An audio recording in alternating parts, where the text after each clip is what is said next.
Good afternoon. My name is David, and I will be your conference operator today. At this time, I would like to welcome everyone to Virgin Galactic's first quarter 2020 earnings conference call. All lines have been placed on mute to prevent any background noise. After the speaker's remarks, there will be a question and answer session.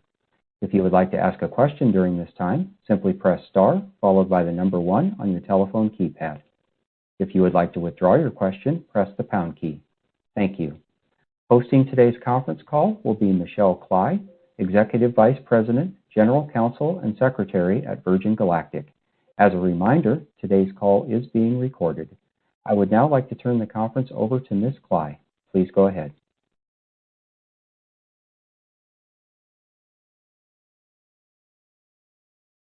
Thank you, and good afternoon, everyone. Welcome to Virgin Galactic's first quarter 2020 earnings conference call. On the call with me today are George Whitesides, Chief Executive Officer, and John Campagna, Chief Financial Officer, who will provide prepared remarks. Also on the call is Enrico Palermo, Chief Operating Officer, who will be available along with George and John to answer questions during the Q&A portion of the call. Earlier today, we issued a press release and made a slide presentation available on our investor relations website, which provides an overview of our business and financial highlights for the first quarter of 2020. During today's call, we will make certain forward-looking statements within the meaning of the federal securities laws. Forward-looking statements are predictions, projections, and other statements about future events that are based on current expectations and assumptions, and as a result are subject to risks and uncertainties. Many factors could cause actual future events to differ materially from forward-looking statements in this communication. For more information about factors that may cause actual results to materially differ from forward-looking statements, please refer to the earnings press release we issued today and other documents filed by Virgin Galactic from time to time with the Securities and Exchange Commission, including our Form 10-Q for the first quarter of 2020. Forward-looking statements speak only as of the date they are made. Readers are cautioned not to put undue reliance on forward-looking statements. With that, I'd like to turn the call over to George Whitesides. Thank you, Michelle. Good afternoon, everyone. First and foremost, I would like to start by offering my sincere hope that you and your families are staying safe during this unprecedented time.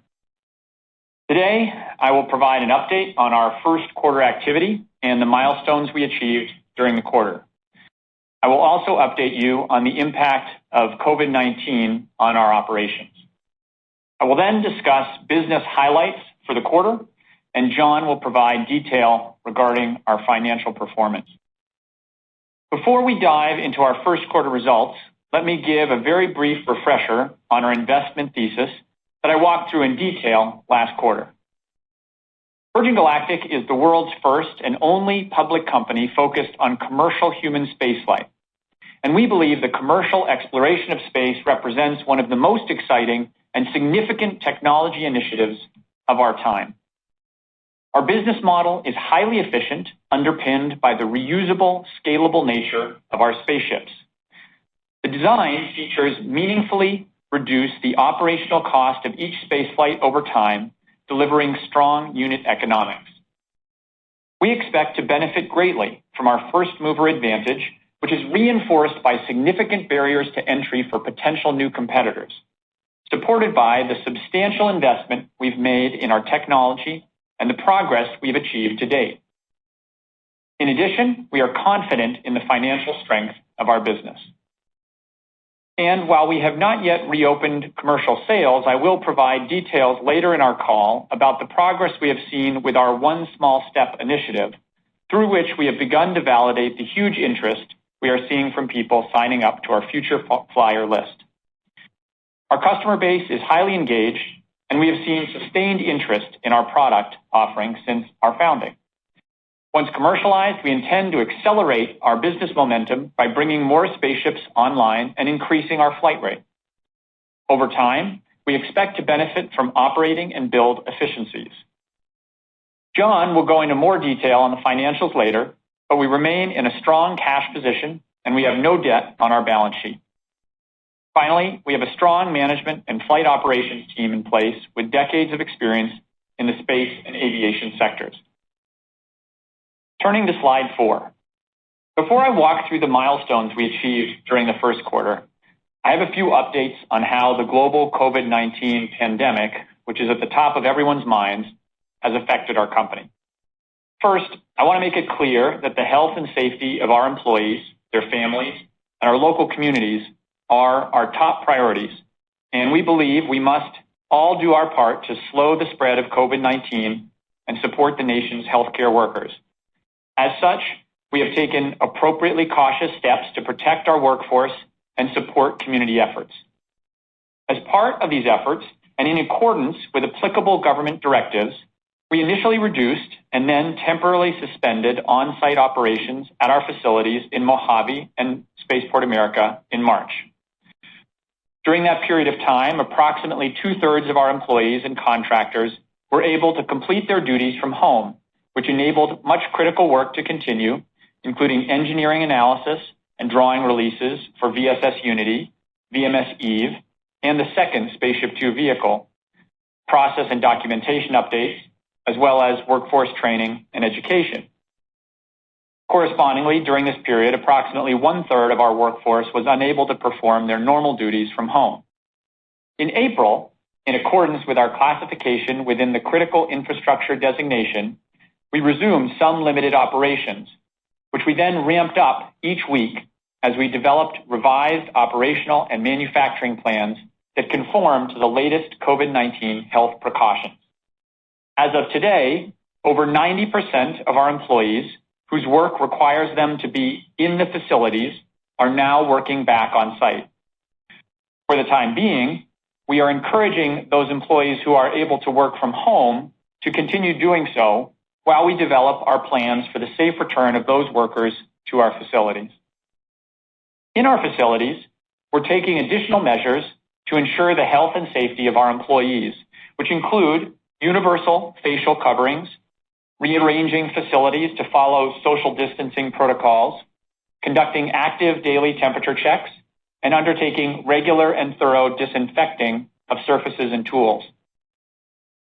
We're also testing employees and contractors for COVID-19, utilizing both PCR and antibody testing.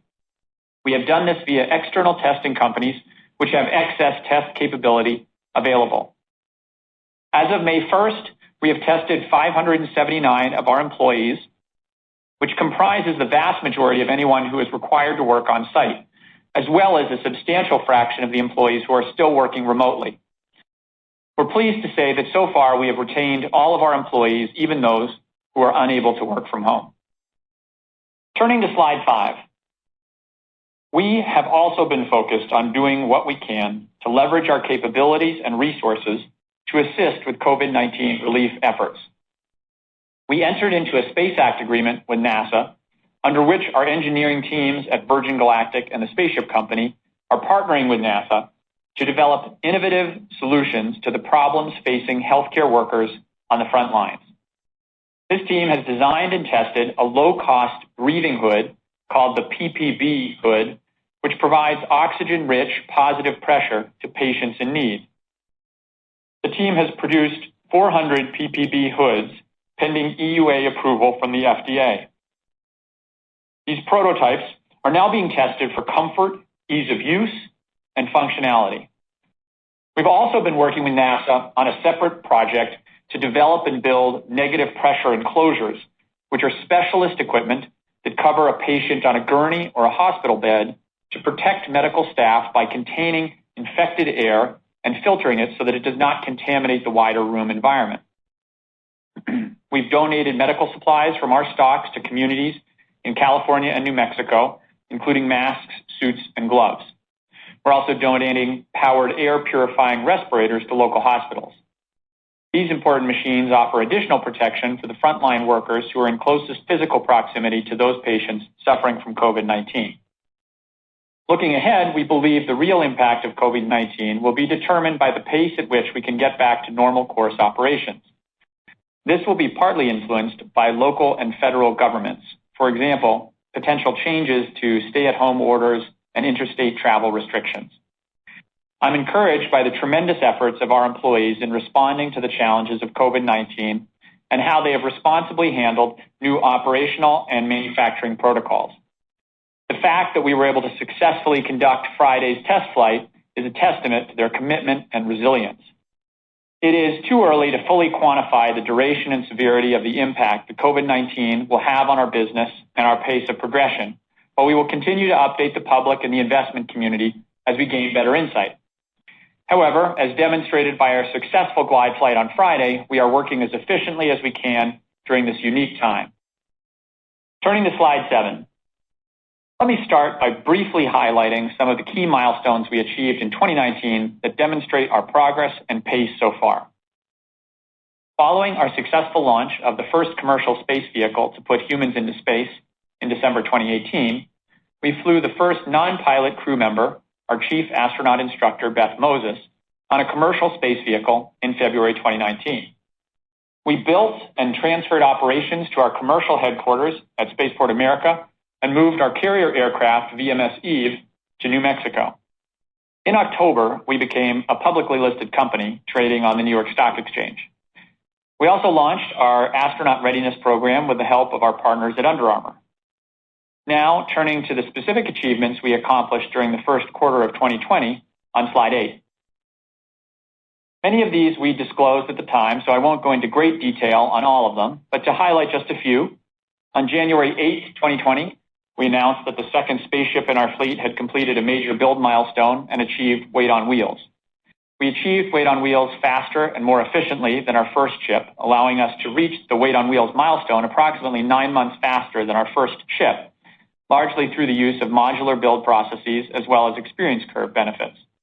This milestone is a significant testament to the growing expertise and capabilities of our team and demonstrates the strength of our vertically integrated end-to-end aerospace manufacturer, the Spaceship Company.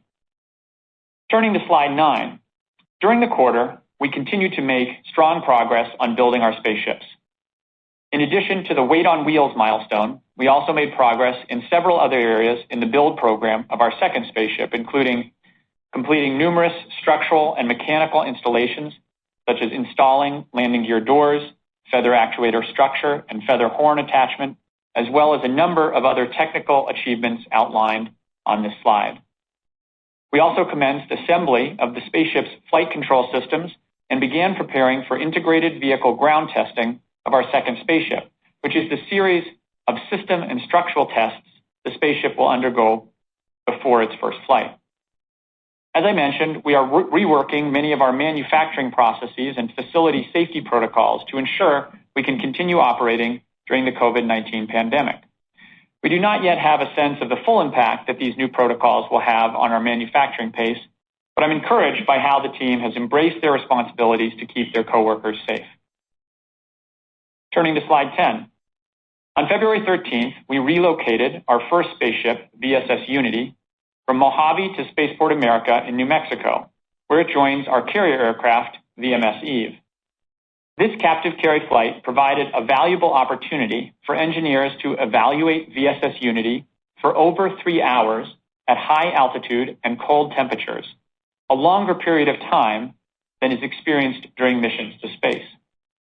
It also provided an opportunity to conduct pilot training and familiarization. Turning to slide 11. I'm pleased to say that Spaceport America is now fully operational to conduct test flights. The relocation of our operations personnel is complete, bringing our total number of staff in New Mexico to 178 people.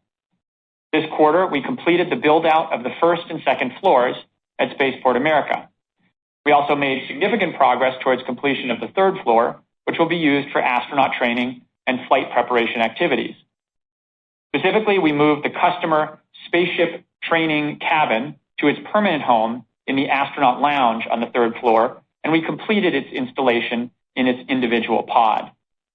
We look forward to sharing this incredible training space with the public and the investment community later this year. We continue to have a team presence at Spaceport America with all employees working under strict COVID-19 safety protocols. Turning to slide 12, I'll provide an update on the FAA approval process. As I mentioned last quarter, we already have our commercial launch license, which allows us to conduct spaceflight missions. We are continuing to go through the final process to fly paying customers by providing the FAA with data that verifies and validates elements of our commercial license. We have now cleared 24 out of 29 of the verification and validation elements, 4 of which were completed since our last update in February. Many of these elements focused on verifying that the cabin is ready for flights, including obtaining and providing data on air quality, circulation, pressurization, and ventilation. We are continuing to work hard on the remaining V&V elements, and we plan to provide updates as appropriate. Turning to slide 13.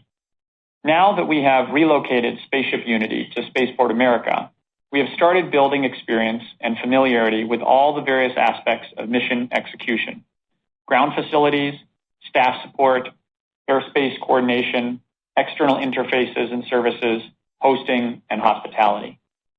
As I mentioned last quarter, our primary focus is now to complete our test flight program.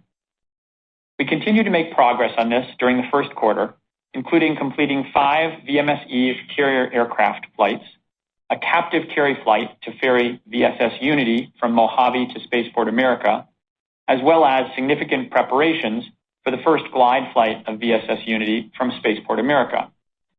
As you may have seen, last week we conducted a successful glide flight of our spaceship VSS Unity on May 1st, 2020. I believe this was a major achievement coming during the challenges of the COVID-19 pandemic, which required resilience, creativity, and a stringent commitment to workforce health protocols. The team performed brilliantly. This glide flight provided the first opportunity to test all the components required to fly the carrier aircraft, VMS Eve, and spaceship in glide configuration out of a new home base and in new airspace. During the glide flight, the pilots performed a series of maneuvers of VSS Unity designed to gather data about the spaceship's performance and handling qualities. They also executed some of the key elements of a spaceflight profile, including takeoff and landing, along with high-altitude release of the spaceship from the carrier aircraft. The flight test provided an opportunity for the pilots and spaceflight operations team to continue familiarization with the new airspace around the gateway to space and a chance to capture valuable in-flight data and conduct further pilot training. This data will be used to enhance our aerodynamic modeling and verify against similar maneuvers that were performed earlier in VSS Unity's test flight program. Once we finish analyzing the data from this flight, we will fly at least one additional glide flight. But as always, I flag that our engineers may want to repeat a test point and fly another flight. Once the glide flight portion of our test flight program is complete, we will focus our efforts on completing our powered flight program. We will provide further updates as we continue to progress through our test flight program. As I have said previously, our focus for this year from a company and engineering perspective is working to get the vehicles and our operations prepared for long-term, regular commercial service. We also remain focused on flying Richard Branson to space as soon as we can. Turning to slides 14, 15, and 16, here are a few images from last week's glide flight. We've also included a link to a brief video of the glide flight. Turning to slide 17. Earlier today, we announced we have entered into a Space Act agreement with NASA to facilitate the development of high-speed technologies over the coming years. In partnering with NASA, we will help to advance the U.S.'s efforts to produce technically feasible high-Mach vehicles for potential civil applications. We believe we can leverage our robust platform of advanced technologies, significant vertically integrated design, engineering and manufacturing capabilities with the spaceship company, and thousands of hours of flight training combined with the historic capabilities of NASA to develop additional aerospace applications. We are also the only team designing, building, and flying a crewed vehicle at over Mach 3 at the edge of hypersonic flight, providing first-mover advantage. This will enable the progression of new technical steps to improve U.S. competitiveness and explore potential new sustainable solutions that aim to inform the development of national strategies for high-speed travel. We believe there are significant opportunities to apply higher speeds to aviation industries and drive technological development. We're very excited to be partnering with NASA and see this as an area with tremendous growth potential that we will continue to invest in alongside our commercial spaceflight operations. We believe this next generation of high-speed travel could broaden consumer access to safe, customer-driven, efficient, and environmentally responsible transportation. Our design is focused on a winged vehicle concept, enabling sequencing and station holding capabilities that are not possible with vertically landed concepts. Turning to slide 18. On February 26, 2020, we launched our One Small Step initiative, which marked a significant milestone as we prepare to reopen ticket sales. This program offers advantages both to our customers and to the company. Once the new seats are released, they will be offered first to One Small Step registrants. One Small Step registrants, who now form our new Spacefarer community, will also enjoy an enhanced relationship with Virgin Galactic in terms of communications and other dedicated initiatives on the customer journey to becoming astronauts.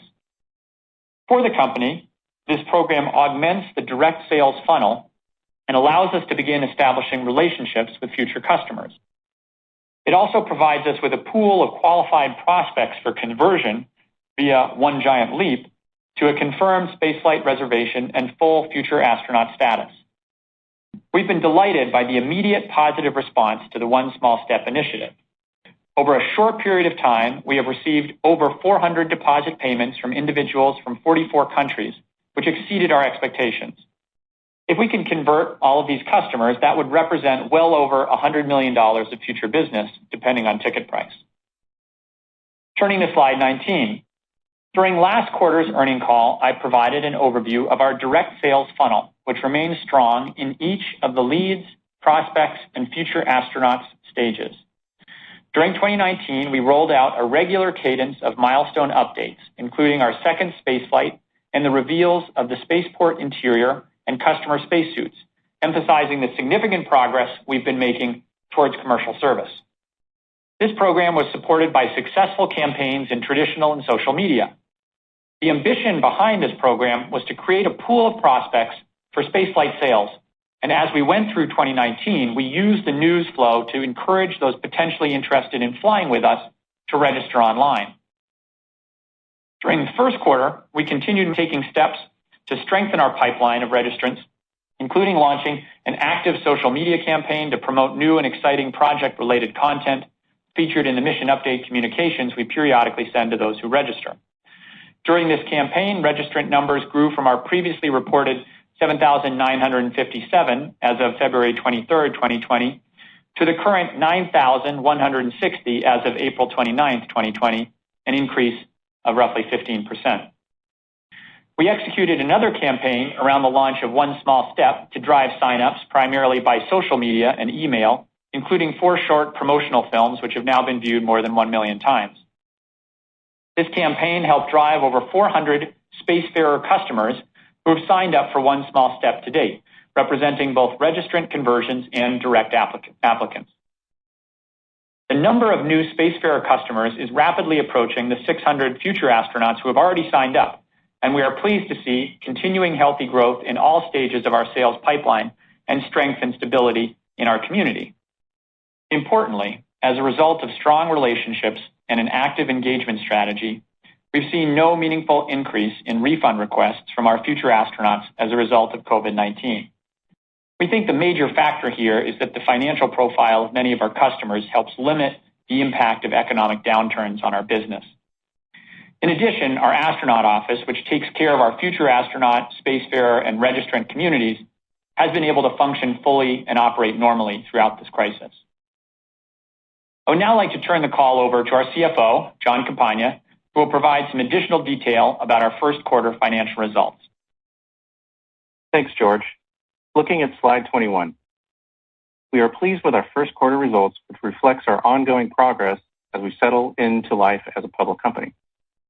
We are in a strong cash position and ended the quarter with cash and cash equivalents of $419 million on our balance sheet as of March 31st, 2020. Revenue for the quarter was $238,000, which we generated by providing engineering services. Net loss for the quarter was $60 million and represents our first full quarter as a public company. Our net loss narrowed from $73 million in the fourth quarter of 2019. Non-GAAP SG&A expenses have been adjusted to exclude stock-based compensation and transaction-related costs associated with the preparation and filing of an S-1 registration statement in the first quarter. And non-GAAP R&D expenses have been adjusted to exclude stock-based compensation. GAAP SG&A expenses for the quarter were $27 million. Non-GAAP SG&A expenses for the quarter were $23 million. GAAP R&D expenses for the quarter were $34 million, while non-GAAP R&D expenses for the quarter were $33 million. Adjusted EBITDA, which excludes stock-based compensation and transaction-related costs associated with the preparation and filing of an S-1 registration statement in the first quarter, totaled negative $53 million. This is compared to adjusted EBITDA of negative $55 million in the fourth quarter of 2019. Cash paid for capital expenditures was $4 million in the first quarter of 2020 compared to $6 million in the fourth quarter of 2019. Capital expenditures in the first quarter consisted primarily of vehicle tooling costs and investments in Spaceport America as we continue to prepare that facility for commercial operations. Lastly, we completed the redemption of all outstanding public warrants on a cashless basis on April 13, 2020, in accordance with the warrant agreement. All public warrants and units ceased trading on that date, so we now only have common shares trading publicly. Turning to slide 22. I'd like to take some time to run through some of the line items on our income statement to provide more context on the drivers behind some of these numbers. First, on revenue, as we expected, revenue in the quarter was minimal and was driven by providing engineering services under one of our government-related contracts. Looking forward to the rest of 2020, our primary focus is executing on our test flight program and ensuring the safety of our workforce, given the challenges associated with the COVID-19 pandemic. Because of this, we anticipate minimal revenue for the remainder of the year. Turning to R&D, as a reminder, our vehicle costs currently sit within R&D and will continue to be expensed there until we achieve technological feasibility. While subject to change, we anticipate achieving technological feasibility once we have completed a powered test flight to space with 4 passengers in the cabin. At the point of achieving technological feasibility, we'll begin to capitalize our vehicle costs. Our R&D expenses for the quarter totaled $34 million, a decrease of $3 million compared to the fourth quarter of 2019, primarily due to a cash incentive plan disbursement that was paid in 2019 in connection with the close of the transaction with Social Capital head of Sophia, as well as certain cost reductions taken during the quarter. Our SG&A expenses for the quarter totaled $27 million, a decrease of $10 million compared to the fourth quarter of 2019, primarily due to a cash incentive plan disbursement and transaction-related expenses that were paid in 2019 in connection with the close of the transaction with Social Capital head of Sophia, as well as certain cost reductions taken during the quarter. As I mentioned on our last call, we use adjusted EBITDA as a key measure of our performance. Adjusted EBITDA excludes stock-based compensation and non-recurring transaction costs. Our stock-based compensation for the period increased by $1 million to $4 million compared to the fourth quarter last year and represents our first full quarter of incurring those expenses. Adjusted EBITDA in the quarter improved as a result of management's actions to reduce expenses in light of recent economic developments associated with the coronavirus pandemic, including reductions in bonuses. Turning to slide 23 and looking at the cash flow statement. The decrease in cash and cash equivalents over the quarter totaled $61 million, an improvement compared to the previous quarter, primarily as a result of a reduction in transaction-related costs and management's actions to reduce cash spend. Although we are not providing specific guidance on cash burn, the first quarter of 2020 represents our first full quarter as a public company, and we believe is an approximate indication of our ongoing cash burn with the incremental public company-related costs. Cash paid for capital expenditures decreased from the prior quarter by $2 million to $4 million. Capital expenditures for the quarter were primarily attributed to continuing investments in Spaceport America operational readiness and vehicle tooling costs. While we continue to maintain a healthy balance sheet, given the current economic climate, we are taking additional steps to preserve our liquidity, including reducing executive bonuses and temporarily reducing executive and director compensation and deferring or eliminating non-essential hiring and contractor engagements. Finally, I would like to quickly touch on the S-1 registration statement we filed with the SEC on Friday. Under the terms of the registration rights agreement entered into by Virgin Galactic Holdings and Social Capital Hedosophia in connection with our merger, we had a contractual obligation to register the resale of the shares of a handful of our shareholders within 6 months of closing the transaction, which we have now done. I would now like to turn the call back over to George for some final remarks. Thanks, John. Before we turn to Q&A, I would like to talk about our priorities for Q2 and beyond. Clearly, this is an unprecedented and challenging time for companies and individuals across the world. Our number one priority is the health and safety of our employees, their families, and the communities in which we operate. We remain focused on completing our test flight program and preparing for commercial launch as soon as we are able. The successful completion of our first free flight of VSS Unity on Friday was a key milestone in that respect. As I outlined earlier, while we have made tremendous progress over the past few weeks, we continue to work on our manufacturing processes and facility safety protocols to ensure we can continue operating successfully during the COVID-19 pandemic. It is too early to fully quantify the duration and severity of the impact that COVID-19 will have on our business.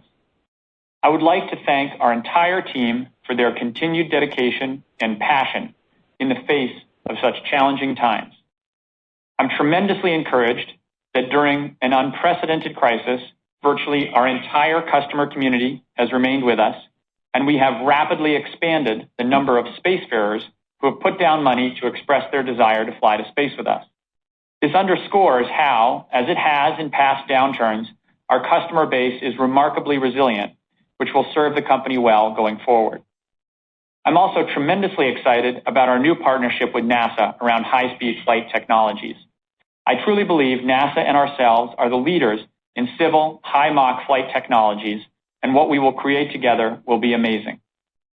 Finally, the team is excited about one of our long-awaited milestones, which we expect to announce in the coming months, the unveil of our commercial customer cabin. Our entire team remains fully focused on preparing for commercial launch and opening up access to space, and we look forward to sharing more with you on future earnings calls. I'll now hand over to the operator for Q&A. Thanks very much. Thank you. In order to ask a question, you will need to press star one on your telephone. To withdraw your question, press the pound or hash key. Again, to ask a question, you will need to press star one on your telephone. Please stand by while we compile the Q&A roster. Your first question comes from the line of Robert Spingarn with Credit Suisse. Your line is open. Good afternoon, guys. Hey, Rob. George, I'd like to start with the timeline, and obviously recognizing that we are in an unprecedented situation. You've cautioned around that, but what can you tell us about the shift in the timeline, whether it's COVID-driven or just the normal ramp to getting, into commercial service? Well, Rob, I think, what I would start with is that it was a really big deal to get off this last flight on Friday. The ability of the team to essentially operate under COVID health constraints was something that, I was keeping a close eye on as we progressed through April. And the fact that we were able to get this flight off in that time was heartening to me because it suggested that we are able to create, updated operational protocols that will allow our team to operate safely and carry out test flight missions. I think the big question now is, how does that sort of play out? I think that's the question nationally as well. There's an infinite amount of questions on that front, but, that is what we are, really focused on. I think, what we need to do next is, fly at least one more glide flight, and then get into powered flight testing and see how that goes.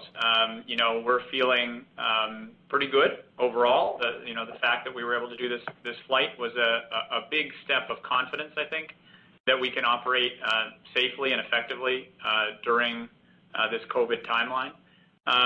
But I think basically we need to see how that goes for a bit before we give sort of projections for the remainder of the powered flight test program, because I really want to get a sense of, how, if at all, these constraints affect operations. Is there anything about current restrictions that cause you to have to stop at some point? In other words, under the current regime, could you do a powered flight, or do you have to wait for further adjustment and lockdown state ordered type changes?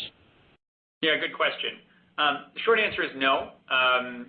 We work in close partnership with the New Mexico Spaceport Authority, as well as the other relevant authorities, Albuquerque FAA, the range control at Whitesides and Holloman.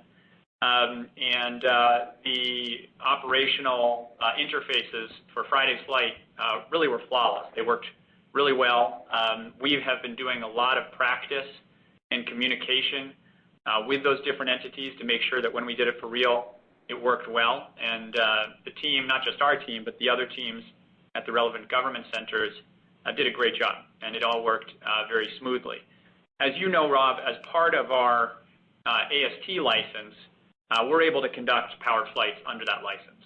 So we have no regulatory constraint in that respect. I think what you can expect is, continued high communication between us and the local government authorities, state government authorities, FAA, the federal folks.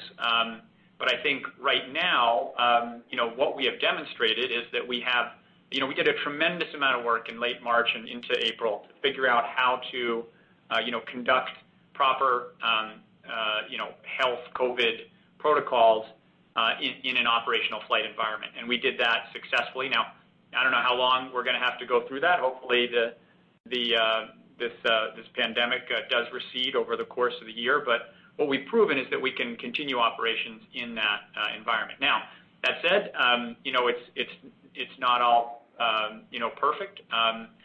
We did restrict the number of people on site, which can have an impact. And obviously we're trying to follow various health protocols in terms of distancing and various other things. So those are the kinds of things that I want to monitor as we go forward over the coming, period of time to see how, really how quickly we're able to progress. I think we've done well. The fact also that we've been, I think right out in front from an industrial manufacturer and operator perspective on COVID testing, I think has really helped a lot. We were able to identify a provider who had excess capacity early and then begin testing our folks quickly so that when they come back to work, they can have, increased confidence that they're going to work in a safe environment.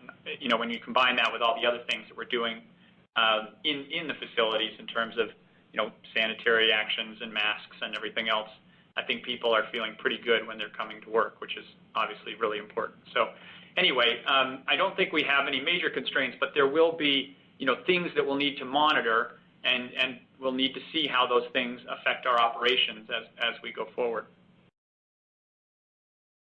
Again, if you would like to ask a question, press star 1 on your telephone. Your next question comes from the line of Adam Jonas with Morgan Stanley. Your line is open. Thanks, operator, and thanks, George, and everybody on the call. I hope everyone's healthy and doing well, both with the community of the company and your families. Thanks, Adam. Question on the Space Act agreement with NASA. In the press release, George, you said we see this as an area of tremendous growth and we'll continue to invest in it alongside our commercial spaceflight operations. Does today's agreement change either the ramp or run rate of CapEx or R&D spending over the next couple of years in any way that you'd like to highlight? Not in the immediate months. Great question. I mean, I think, what this does, as is establish a framework for us to have technology interface and shared sort of research areas that will allow us to make quicker progress on key areas that are the long lead technology areas for a high Mach vehicle. And as you've probably seen in the releases, we're going to be focusing on thermal issues and propulsion, which anybody who knows about high Mach vehicles, these are two of the key areas, right? And so NASA has tremendous amount of background in these areas that we can take advantage of, but they're also really interested in getting real data from operating high Mach vehicles like our spaceship. So, and I think that what's been really heartening is to see the way that our teams are interacting well. So we've now built up quite a great team internal working on high Mach technologies, and they've got some great relationships with the folks at Langley and some of the other centers. And so I think that this will serve as a way to make sure we're moving quickly on the longest lead technology areas so that as we ramp up our efforts in this area over the coming months and years, that we're able to do that in a smart way. Because one of the things that I've learned about development is, you really have to focus on the long lead issues first and make sure you've got great teams working on them. So, we're grateful to Dr. Kenyon at the Aero Branch and others for partnering with us on this, and I think we're going to create some great stuff together as we go forward. Thanks, George. And just one follow-up. In my discussions, at least with investors, prospective investors, current investors, very common question we get is about Blue Origin, which you've highlighted as one of your very few competitors. You're obviously much farther down the road and putting people to space and commercialization than they are, but two different paths, and in some cases some very significant differences. But when your prospective space tourism customers ask you kind of what's the difference between the experience that you offer and what Jeff and the folks at Blue are talking about, kind of how do you explain that? And again, I recognize that time to market is totally different. You're the only game in town now, unless you want to go on a Soyuz. So beyond the time to market, anything you want to highlight?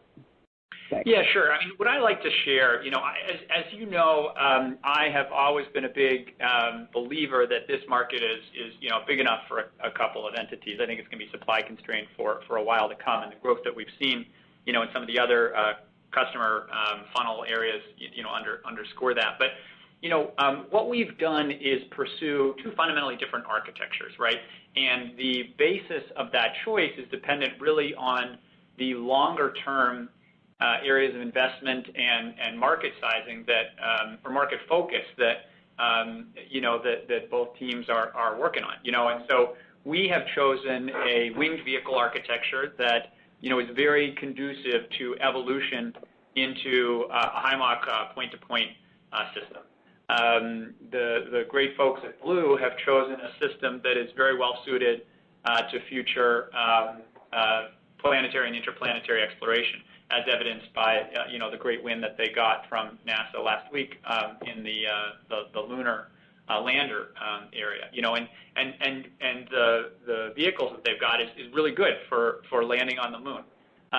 What we think is that our vehicle is really good, both from the perspective of a customer experience to suborbital spaceflight, which is, of course, our primary near-term market. The fact that we have this great air-launched architecture, which we tested on Friday, where we take the spaceship up to 50,000 feet, gives us, an enormous comfort level around safety because, we're using airplane technologies for the first 50,000 feet and the last 50,000 feet. And it'd be a really nice, smooth ride up to that altitude and then also landing. It was awesome to see, Dave Mackay, our chief pilot, land the spaceship for the first time on the runway in New Mexico, just like, hundreds and eventually thousands of future astronauts will fly. The winged architecture that we have is a very simple hybrid rocket motor, and we think that that's a great, underscoring our confidence in our safety posture. And of course, the fact that we've got a ton of windows and people will be able to float around the cabin will be great things. So, as always, I like to say I think there's going to be great experiences. Obviously, ours is around 90 minutes, and theirs is about 11. But I do think that there's going to be great experiences with both. And we wish the Blue team well as they embark on a very exciting thing, which is a focus on lunar exploration, and that will be terrific as we pursue sort of point-to-point stuff back on planet Earth. So that's how I would answer your question, Adam. Your next question comes from the line of Daryl Genovese with Vertical Research Partners. Your line is open. Hi, everybody. Thanks for the time. Hi, Daryl. I guess this is for George. You have 9,000 or so indications of interest, I think. You've compelled 400 of those people to give you a small deposit. How should we think about the balance? Are these people that you've actually spoken to, or are they sort of up next to get a phone call sometime during Q2? How many of them have said no? How many of them have said I'm thinking about it? Can you just give us a sense of what sort of steps remain for the balance? Yeah, that's a great question. So I think the good news is that no one said no. The headline is, we're working through it as quick as we can. Having 400, actually rapidly growing past 400 folks already sign up, getting close to the 600 folks that we've already signed with sort of full contracts or full deposits, is encouraging to me. The fact that we now have this, another 1,000+ people that just added their names to the queue on the registration of interest side is great. I mean, so that side of things is growing quickly, and I do think that the folks who are signing up for the small step program are the folks who will buy tickets, and that's encouraging because we're rapidly building out the first few years of our customer operations. As you say, we have a lot of work to do ahead of us, which is great, and the commercial team is doing great work reaching out to these folks, talking to them, and converting many of them. Many of them are just inbound conversions, so that's great too. But we have a big sort of pool of potential targets that we're working through now, and that's what we'll keep doing over the course of the year and years to come. Cool. And then maybe one for John. John, just in general, I know we still have a lot of wood to chop to get commercial service launched. But broadly speaking, any difference in the way you're thinking about the margin profile once you do begin commercial service and start to ramp relative to some of the financial targets that you laid out this fall?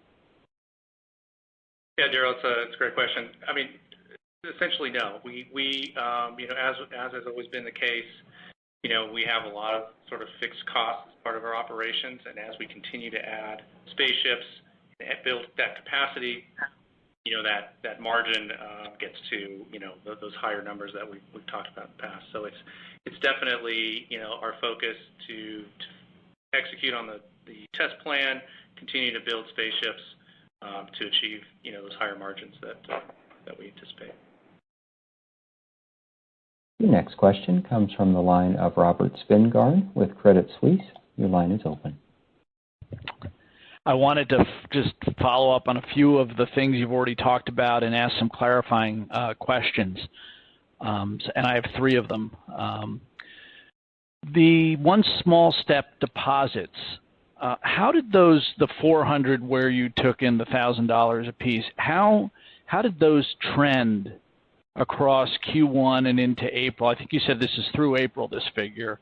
I'm just curious as how the crisis may have changed customer interest temporarily. Yeah.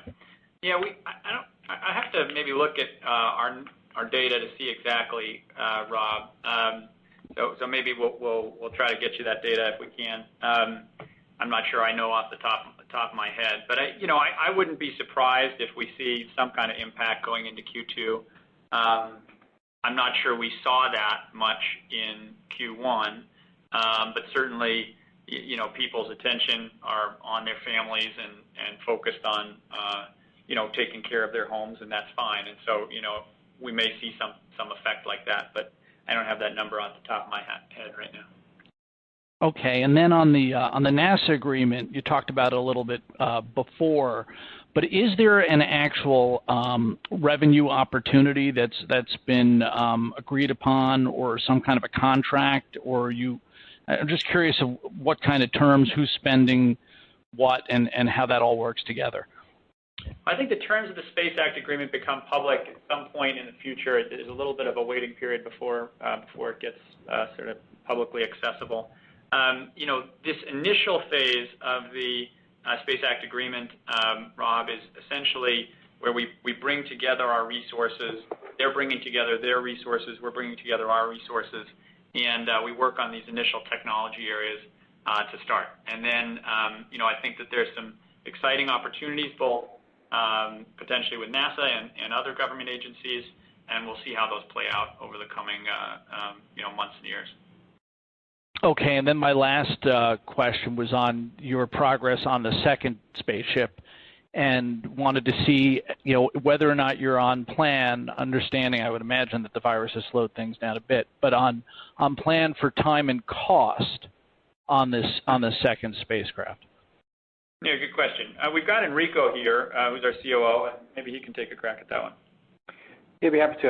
As George summarized before, we've obviously implemented new protocols throughout our operation, and that extends into our manufacturing operation here in Mojave, California, and I'm really proud of how the team has managed. So like the test flight in New Mexico, we've been able to continue with our safety protocols fabricating the next spaceship. The team was bolstered by the achievement of weight on wheels early this year, and then George briefed the activities since then that we've made significant progress on the assembly. But as George said earlier, it's too early to quantify the length and the severity of the pandemic's impact to our business, and that includes manufacturing. But we're bolstered by weight on wheels. We're bolstered by the fact that more than 90% of our technicians are back at work and making good progress.